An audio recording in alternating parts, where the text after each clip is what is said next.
When you hear the words triangle and strategy, you probably expect to see a game that's as fun as reading from Euclid's Elements. Thankfully, triangle strategy has absolutely nothing to do with triangles and is a lot more fun to play than to do math. Signed, someone who likes to do math. And this is supposed to be my sketchbook. Anywho, Triangle Strategy is a tactical RPG that has quickly become one of my favorite games from the first half of 2022. And although it hasn't had that much competition, it certainly has not been the talk of the town like Kirby's Forgotten Land and Pokemon Legends Arceus, which is fair and understandable given this game's darker themes and genre. But it is still a very good game that I really enjoyed and want to tell you about.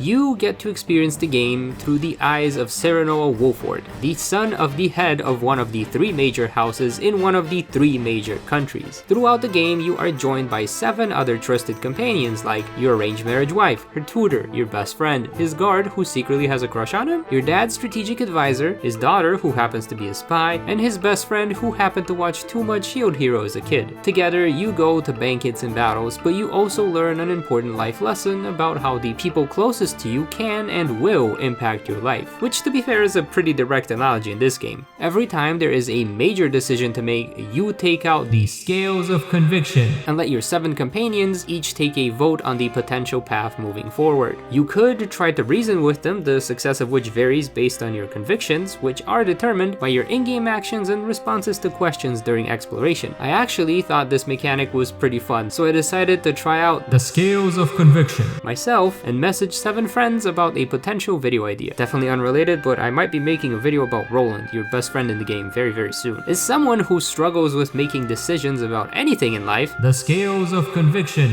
weren't half bad. What's for lunch? Scales of conviction. Do I sleep or stream? Scales of conviction. Do I read or clean? Scales of conviction. Do I play Pokemon or Genshin? Video game addiction. Voting system aside, what really sold me on this game was the difficulty and storytelling. With the typical RPGs I enjoy, I usually have to think of ways to create a challenge for myself and find hidden narratives throughout the story. Ahem, Pokemon. Or I could choose to torture myself by intentionally picking the harder difficulty options. But not here. I played through Triangle Strategy on normal mode and found myself experiencing just the right level of difficulty. Small mistakes did not cost me the battle, but one mistake too many would. Usually that mistake involved letting Roland overextend into enemy lines, but what else am I supposed to do when he can run all over the place on his horse? Many of the battles have different ways they could be won. My favorite being the one where you could choose to blow up a bunch of houses for a quick victory or struggle with battling against an extremely overpowered enemy general. I really appreciated that the game naturally created these situations where you, the player, could choose to take on a difficult challenge without having to fiddle with the difficulty settings. This battle wasn't even halfway through the game, but by the time I had finished it, I felt like I had just took down Cynthia and then realized I still had 5 more gyms to go. It was difficult but doable, without the need to rely on broken friendship mechanics. It was fun. Now, I do have to admit that not every battle in this story felt this satisfying to complete. The game is riddled with very hard moral choices, and some battles feel outright bittersweet. You may feel pumped up to finally take down a longtime enemy, only to have a line delivered by one of your companions that makes you wonder if what you did really was the right thing. The game is ambiguous. There is no right answer, only an answer to keep you moving forward, and that's where the storytelling excels. The events and outcomes of battle might not always feel right, but in terms of narrative, they are right.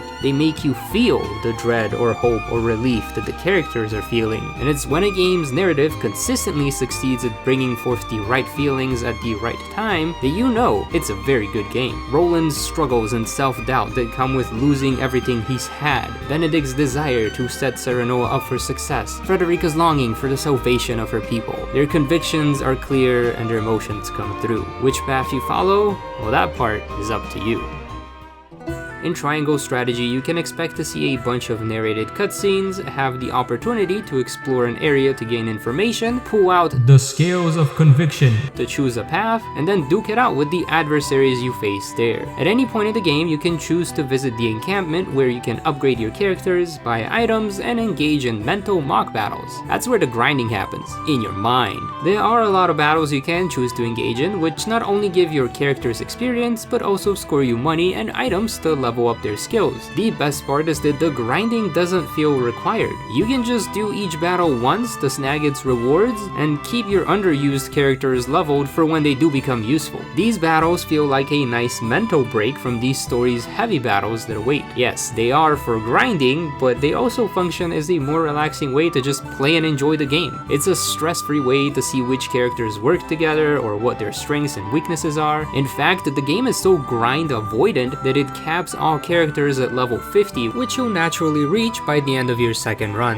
And you're gonna wanna do a second run of this game since it has 4 different endings, multiple branching paths, and extra characters that you can unlock during New Game Plus. And that brings me to the final part of the game, its characters. Apart from the main 8 who do all the talking and voting, you can unlock 22 others through the paths you take or when you gain enough points in a certain conviction. Each character has a very unique gimmick, like Medina, a healer who requires you to use your healing items to heal. That's like saying Chansey can heal your Pokemon, but you're gonna have to use a potion to do so. Any character in the game can use a healing item to heal themselves or a nearby ally. What sets Medina apart is that she will boost the effectiveness of the healing item and also give the healed ally some TP, which means she's an amazing battery for your mages while healing them up, and they're pretty squishy. They need the heals anyways. She also has a passive that gives you a free potion anytime you pick up a spoils bag, so you don't have to worry too much about using up all your potions, and they're pretty cheap, they're not that expensive. Also, how often do you bother using up potions in RPGs anyways? I sure as heck don't, and it's nice to see a game that makes using your potions worthwhile. And then there's Jens. I love Jens. He's the blacksmith who's good at setting up traps and ladders. Traps and ladders may sound kinda silly, but then you realize they help stop enemies in their track and give you access to the high ground. If it wasn't for Jens, I wouldn't have been able to win that battle against Cynthia I was talking about earlier, and if this isn't enough to convince you that Jens is best boy, he can also set up an automatic turret. It not only acts as a decoy, but does some pretty solid damage to nearby enemies. Jens is great, leave a like for Jens. And finally, we have Lionel. Yes! Yes! I hated this guy at first. He's a sleazy merchant who doesn't even give you a discount even after joining your team, and most of the time he felt pretty useless. But let me tell you, this guy is a Magikarp with a golden voice. I really enjoyed the gusto and the voice acting, and when he levels up enough, Lionel learns an attack where he literally throws your money at the bad guys. Like I said, lots of really creative gimmicks that were pleasant surprises throughout the game.